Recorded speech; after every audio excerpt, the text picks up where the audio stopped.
क्या आपको भी सपने में मरे हुए लोग दिखाई देते हैं?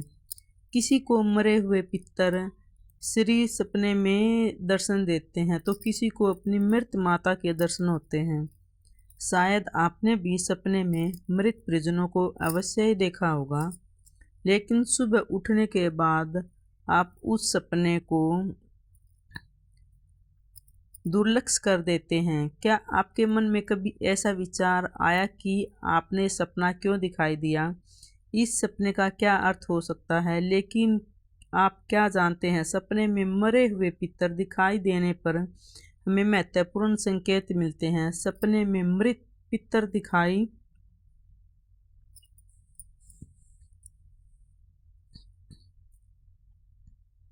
देना कोई आम बात नहीं है। इसके पीछे गहरा रहस्य छिपा हुआ है, जिसका वर्णन हमारे पुराणों में किया गया है।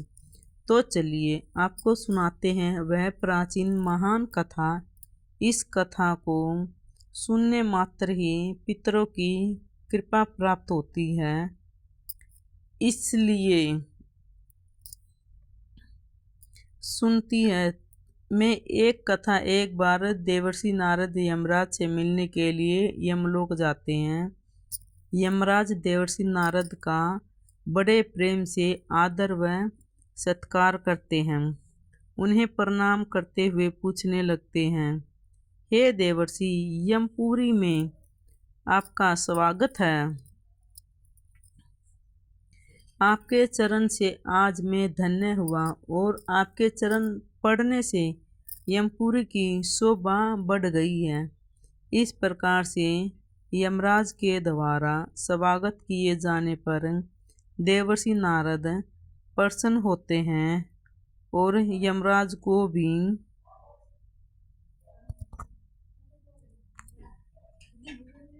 प्रणाम करते हैं और कहते हैं कि हे मृत्यु के देवता यमराज, आपको भी मेरा प्रणाम है।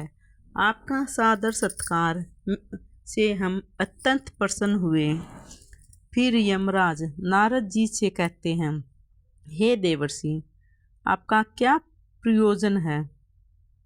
अवश्य ही कोई महत्वपूर्ण कार्य अथवा कोई महत्वपूर्ण समाचार लेकर आए हैं आप, या फिर हमसे कोई भूल तो नहीं हुई? कृपया बताइए, मैं आपकी क्या सेवा कर सकता हूँ? तब देवर्षि नारद से कहते हैं, हे यमराज, आप तो मृत्यु तथा न्याय के देवता हैं। आप तीनों लोकों के सभी जीवित और मृत प्राणियों का लेखा जोखा रखते हैं। आपके समस्त चराचर के भूत और भविष्य का भी ज्ञान है। इसलिए मैं आपके पास कुछ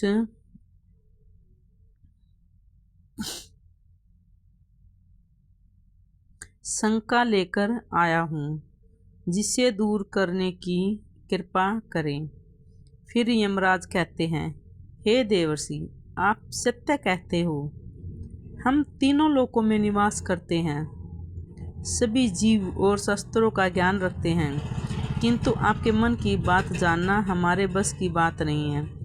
आप तो तीनों लोकों की खबर रखते हैं। आप भगवान विष्णु के सबसे प्रिय भक्त हैं। आप समस्त शास्त्रों का ज्ञान रखते हैं, किंतु अगर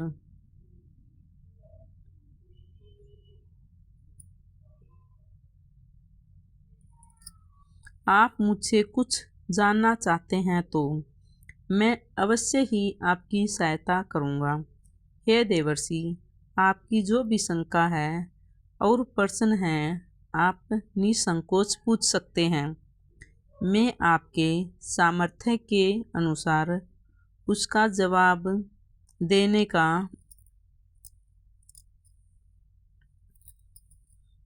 प्रयास करूँगा। देवर्षि नारद कहते हैं, हे यमराज, मैं पृथ्वी लोक का भ्रमण करके आया हूँ। मैंने पिशाच, प्रेत, कुष्मांडा, पेताल चुड़ैल पिचासनी आदि प्रकार की कई विचित्र चीजें देखी हैं जो जंगल में निवास करती हैं।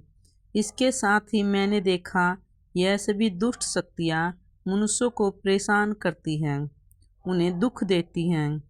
इसका क्या कारण है? यह सभी बुरी आत्माएं मनुष्य को क्यों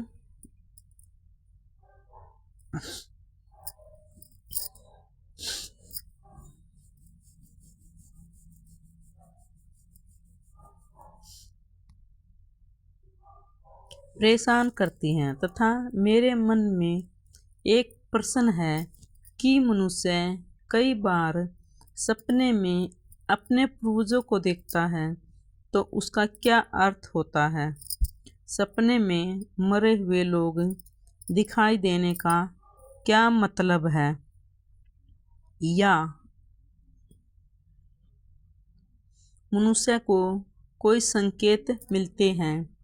मैं समस्त मनुष्य जाति के कल्याण के लिए इन प्रश्नों के उत्तर जानने के लिए ही आपके पास आया हूँ। नारद जी के प्रश्न सुनकर यमराज कहते हैं, हे देवर्षि,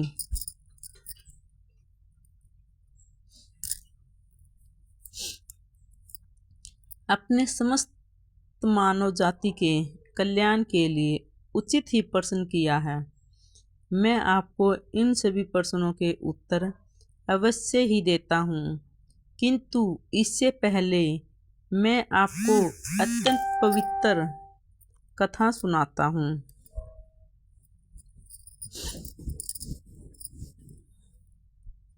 इस कथा में आपको सभी प्रश्नों के उत्तर मिल जाएंगे। आप इस कथा को ध्यान से सुने और जो भी मनुष्य इस कथा को ध्यान से सुनता है उसका कल्याण होता है। हे यमराज, आप मुझे यह महान कथा सुनाइए, मैं इसे ध्यान से सुनूंगा। तो फिर यमराज देवर्षि नारद को यह महान कथा सुनाते हैं। तो चलिए आप सभी इस कथा को ध्यान से सुनिए। एक समय की बात है, मध्य प्रदेश की एक अत्यंत सुंदर नगरी जहाँ पर एक सेठ अपने 4 भाइयों के साथ निवास करता था। उस सेठ का नाम धर्मन था। उसके 4 भाई सुमन, नंदन,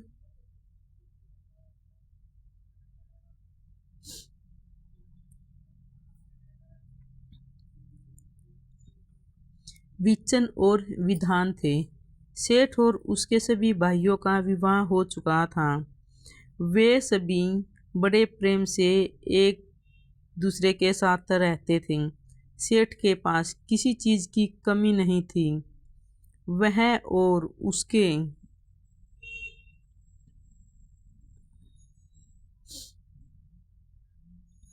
भाई बहुत मेहनती थे और मिलजुल कर व्यापार में खेती करते थे। पूरे नगर में सेठ के जितना कोई धनवान नहीं था। यह सारी संपत्ति सेठ को उसके पूर्वजों से ही प्राप्त हुई थी। सेठ के पूर्वज महादानी और दयावान थे। वे सभी दान धर्म तथा अनेक प्रकार के यज्ञ, भवन आदि धार्मिक कार्य किया करते थे। किंतु सेठ कंजूस स्वभाव का था। उसके पास पूर्वजों के लक्ष्य नहीं थे। सेठ न तो कोई धर्म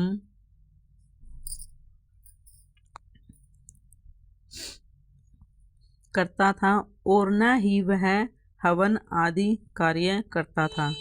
सेठ ने तो धन बहुत ही इकट्ठा कर लिया था, किंतु उसने कभी अपने धन का सदुपयोग नहीं किया। उसने कभी किसी को फूटी कौड़ी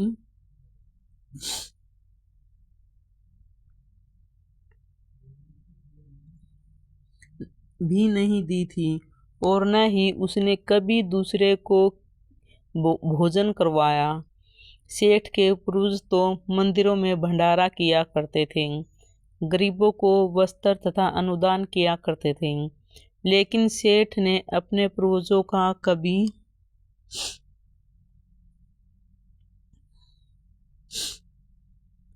अनुसरण नहीं किया। वह हमेशा ही धन कमाने में, उद्यान का संचार करने में लगा रहता था, जिससे उसके पास बहुत सारी धन संपत्ति इकट्ठा हो गई थी। लेकिन उसके पूर्वज उससे बहुत दुखी और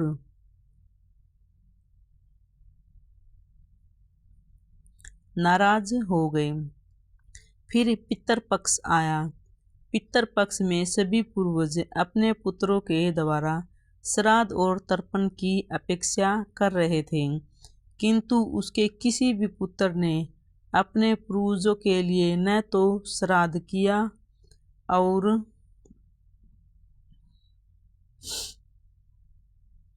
न ही तर्पण किया।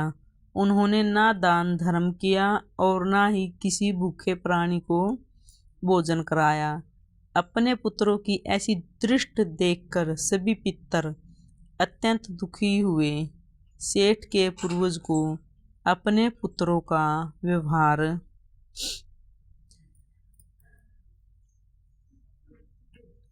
ठीक नहीं लगा। इसी कारण उनके पूर्वज उनसे दुखी रहा करते थे। धन कमाने के लालच में सेठ इतना उन्मत्त हो गया कि वह अपने पूर्वजों को भी भूल गया और उसने अपने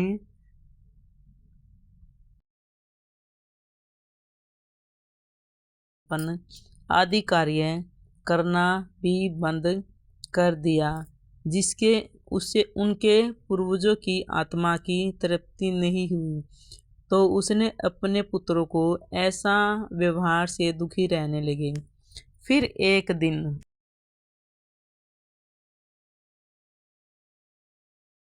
एक दूसरे से कहते हैं, हमारा दुर्भाग्य है जो हमारे कुल में इतने स्वार्थी और लालची पुत्रों का जन्म हुआ। हमारे पुत्र हमारे लिए न तो श्राद्ध करते हैं और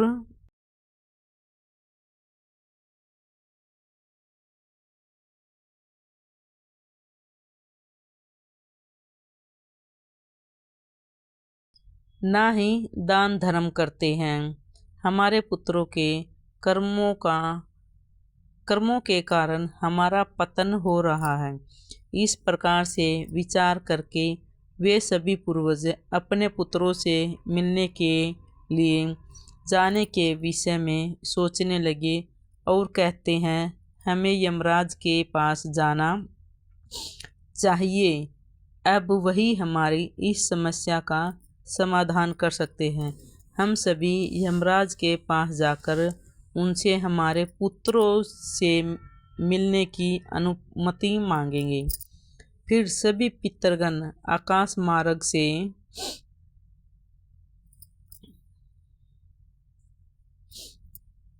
उतरते हुए पितरलोक में यमलोक में यमराज के पास जाते हैं। वहां पर जाकर वे सभी यमराज को नमस्कार करते हैं।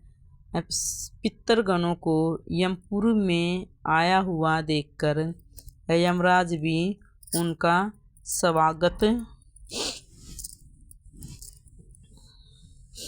करते हैं और उनके आने का कारण पूछते हैं। तब सभी पितर हाथ जोड़कर अपना दुख बांटने लगते हैं। वह सभी पितर यमराज से कहते हैं, यमराज, हमारे पुत्रों की मति भ्रष्ट हो गई है। हमारे पुत्र न दान करते हैं, न ही श्राद्ध और तर्पण करते हैं। उनके अशुभ आचरण से हमारा पतन हो रहा है। वह कभी दान धर्म नहीं करते, जिस कारण से हमारे संतुष्टि नहीं हो रही।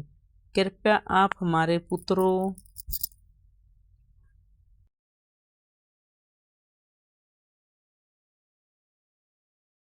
से मिलने के लिए एक बार जाने दें। हम अपने पुत्रों को समझाकर लौट आएंगे। उन्हें शास्त्रों का ज्ञान देकर फिर से यमलोक लौट आएंगे। तब यमराज उन्हें आज्ञा देते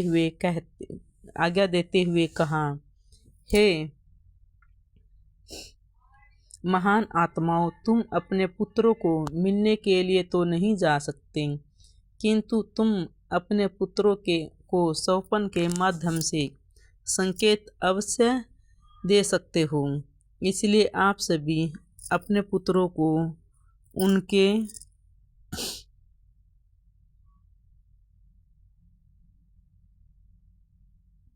सपनों में जाकर संकेत देकर उन्हें अपना दुख समझा सकते हैं। फिर से सभी पितर इस बात पर सहमत हो जाते हैं और एक एक करके अपने से भी पुत्रों के सपनों में जाकर उन्हें दर्शन देते हैं।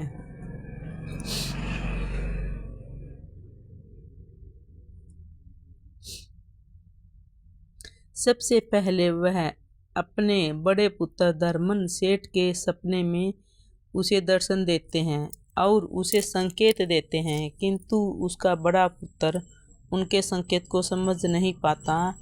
फिर दूसरे दिन वह उस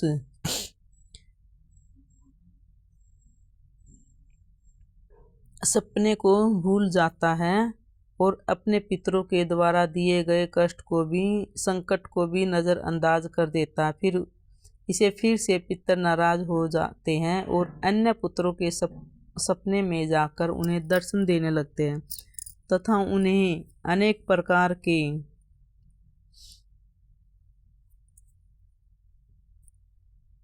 संकेत भी देते हैं, लेकिन उनके बाकी पुत्र भी इन्हीं संकेतों को दुर्लक्ष कर देते हैं। कोई भी अपने पूर्वजों के बताए हुए संकेत को समझ नहीं पाता, जिसे सभी पितर अत्यंत नाराज हो जाते हैं।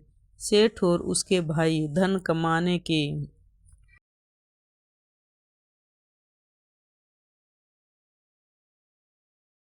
लालच में बुरी तरह अंधे हो चुके हैं। उन्हें पूर्वजों के द्वारा दिए संकेतों का महत्व भी समझ नहीं लगता, क्योंकि पितरों के स्वप्न में दर्शन देने के कुछ ही दिनों बाद उसे सेठ के व्यापार में नुकसान उठाना पड़ा। उसके व्यापार में बहुत घाटा होने लगा, जिससे उसकी सारी धन संपत्ति नष्ट हो जाती है। बाकी की कहानी पढ़ने के लिए हमारे चैनल को सब्सक्राइब करें और हम जल्द ही आपके साथ में इसका सेकंड पार्ट लेके आएंगे। Thank you so much.